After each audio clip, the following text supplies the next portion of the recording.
Some crimes leave behind more than evidence. Some are so brutal, so unthinkable, that even seasoned investigators, those who've seen the worst, walk away, changed. This is one of those crimes. In 1996, in a quiet Manchester neighborhood, the body of 17-year-old Kellyanne Bates was discovered.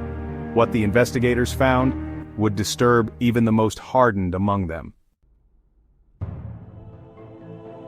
This wasn't just a case of violence, it was months of sustained torture, a descent into pure evil, and the man responsible, someone no one suspected. This is the story of Kellyanne Bates, and the man who unalived her in ways too gruesome to fully comprehend.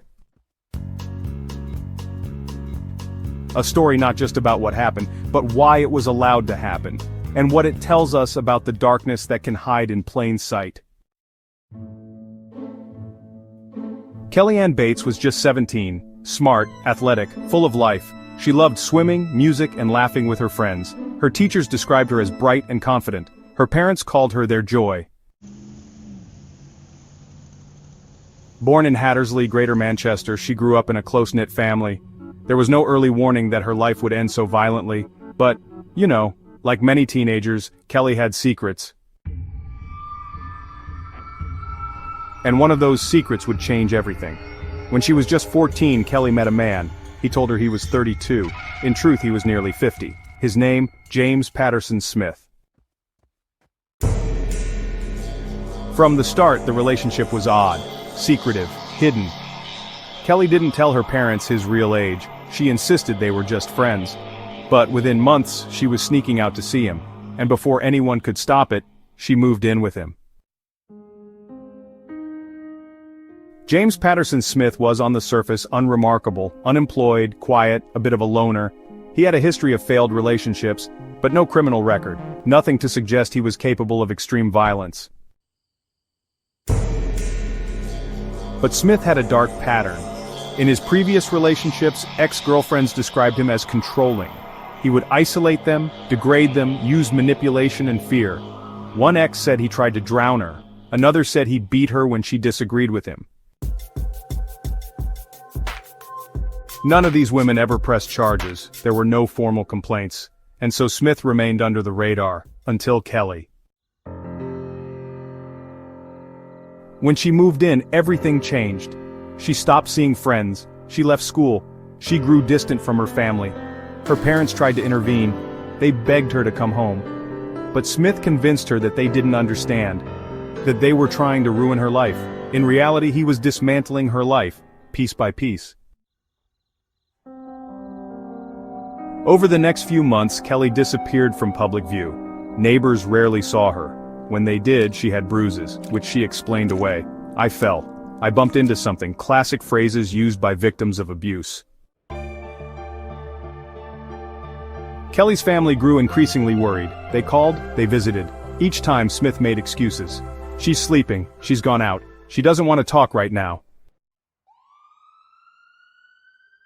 The truth was far more terrifying. Behind closed doors, Kelly was being tortured, burned with cigarettes, beaten with kitchen utensils, denied food, tied up, blinded, scalded. Every day a new form of cruelty. One investigator would later say it wasn't just violence, it was sadism. Kelly wasn't just being punished, she was being broken. For the final month of her life, Kelly was kept captive, locked away, tied to a radiator. Her body weakened, her spirit shattered. She was dehydrated, starving, and suffering from countless untreated injuries. Smith would reportedly taunt her, demand apologies for things she didn't do, force her to beg for food, laugh when she cried. Eventually she lost the ability to walk, then to speak, then to see. When the torture ended, it wasn't because he had a change of heart, it was because she was no longer alive. On April 16, 1996, James Patterson Smith walked into a police station.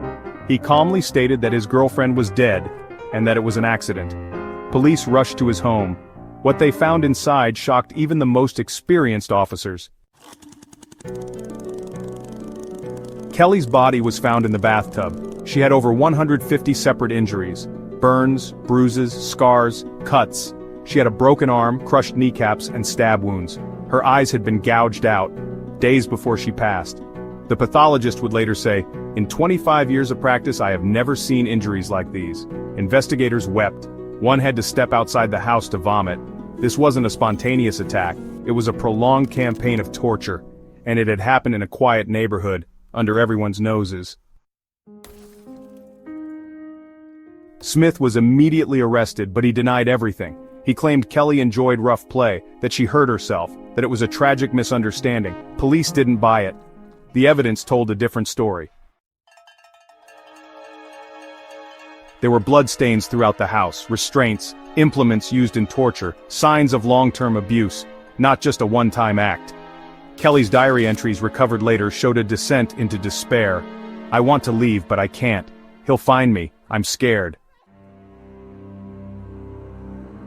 The prosecution built their case carefully. They knew that Smith would try to claim Kelly had stayed willingly, but the injuries were impossible to ignore. This wasn't just abuse, it was calculated, it was deliberate, and it was evil. Experts were called to profile James Smith. What they found was chilling. He wasn't insane, he wasn't delusional. He knew exactly what he was doing. Smith was a classic sadist, someone who derived pleasure from another person's pain. He showed no remorse, no empathy, no guilt. In court he sat emotionless, cold, flat. Forensic psychologist Dr. Emily Rhodes described him as a predator who needed control. He wasn't impulsive, he planned, he escalated. This was about dominance, not anger. Her conclusion? Smith would have kept going, if not stopped. And Kelly? She had become, in his eyes, a thing, not a person, not a child, just an object to hurt. The trial began in November 1997. It lasted just a few weeks, but its impact would echo for decades. Jurors listened in horror as the list of Kelly's injuries was read out. Over 150 documented wounds, some inflicted days or even weeks before her death. Photos were shown, testimonies given. One juror reportedly had to be excused for emotional distress. Smith's defense tried to argue that Kelly consented to rough treatment. But that defense fell apart quickly. A 14-year-old groomed by a man 3 decades older doesn't consent. A starving, beaten teenager doesn't agree to be tortured.